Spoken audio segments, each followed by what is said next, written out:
आपने कई भूतिया जगहों के बारे में सुना होगा, पर क्या आपने कभी भूतिया ब्रिज के बारे में सुना है?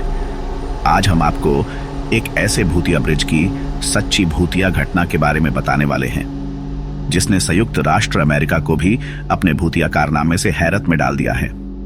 हम बात कर रहे ही हैं अमेरिका की निंदे उड़ाने वाले पॉइंसेट ब्रिज की। पॉइंसेट ब्रिज एससी का सबसे पुराना पुल है। यह पुल पूरे दक्षिण पूर्वी संयुक्त राज्य अमेरिका में स्थित है। कहा जाता है इस पुल को रात में कभी भी पार नहीं करना चाहिए। इसके पीछे की वजह दो भूतहा आत्मा है जो इस पुल की दोनों ओर खड़ी रहती हैं।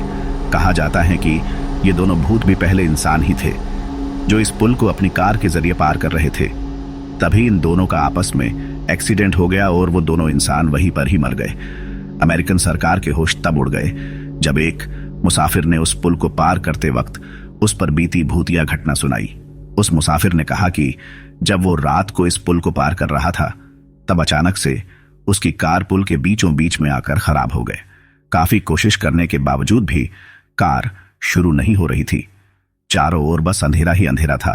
कार की हेडलाइट भी अब ऑन ऑफ होने लगी थी। अब उस मुसाफिर को थोड़ा थोड़ा डर लगने लगा था। कार की लाइट बंद हुई, फिर ऑन हुई। तभी हेडलाइट की रोशनी में उस मुसाफिर को एक भयानक साया दिखाई दिया। उस साये को देखकर मुसाफिर की आंखें डर के मारे फट गई। वो इस साये को गौर से देखने की कोशिश कर रहा था, तभी अचानक से कार की हेडलाइट ऑन हो गई। अब उस मुसाफिर को आगे कुछ दिखाई नहीं दे रहा था, क्योंकि कार की हेडलाइट बंद थी और बाहर बहुत अंधेरा था। उस मुसाफिर का दिल अब जोर जोर से धड़कने लगा था। फिर अचानक से किसी लड़की के चिल्लाने की आवाजें आने लगी। अब तो वो मुसाफिर जल्दी जल्दी से कार के सारे दरवाजे लॉक करने लगा। तभी अचानक से लड़की के चिल्लाने की आवाज रोने में बदल गई।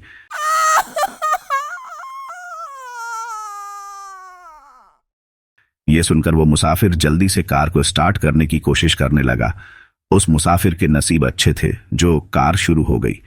वो जल्दी से कार लेकर उस पुल को पार करके वहां से भाग गया और सीधे पुलिस स्टेशन में जाकर सारी घटना पुलिस वालों को सुनाई। उस मुसाफिर की बातें सुनकर सभी पुलिस कर्मचारी अजीब नजरिए से उस मुसाफिर को देखने लगे। किसी भी पुलिस कर्मचारी को उस मुसाफिर की बात पर यकीन नहीं हो रहा था। मुसाफिर के चेहरे का डर देखकर पुलिस थोड़ी सीरियस हुई और उन्होंने इस मुसाफिर का लाइव डिटेक्टर टेस्ट किया, जिसकी रिपोर्ट देखकर सब पुलिस वाले हैरान हो गए। लाइव डिटेक्टर टेस्ट की रिपोर्ट ये थी कि वो मुसाफिर झूठ नहीं बोल रहा। अब ये रिपोर्ट पूरे अमेरिका में हवा की तरह फैल गई। हर कोई इस पुल के बारे में जानने लगा और हर कोई अब इस पुल से डरने लगा। अमेरिकन सरकार अब इस बात की सच्चाई जानने के लिए पैरानॉर्मल टीम को वहां भेजती है। पैरानॉर्मल टीम ने इस पुल की जांच की और ये स्टेटमेंट दिया कि ये पुल वाकई में भूतिया है। रात के समय इस पुल को पार करना खतरे से खाली नहीं है। यह स्टेटमेंट सुनने के बाद इस पुल को अमेरिकी सरकार ने हमेशा के लिए बंद कर दिया। आज के समय में यह पुल महज एक यात्री के घूमने की जगह बनकर रह गया है, जहां दिन में तो बहुत लोग जाते हैं, मगर रात होते ही यहां भयानक खामोशी छा जाती है। तो कैसी लगी वीडियो कमेंट में बताइए। अगर वीडियो पसंद आई हो तो लाइक जरूर करें और चैनल पे पहली बार आए हैं तो चैनल को सब्सक्राइब करिए, ताकि आने वाली हर नई वीडियोस की नोटिफिकेशन आपको मिलती रहे।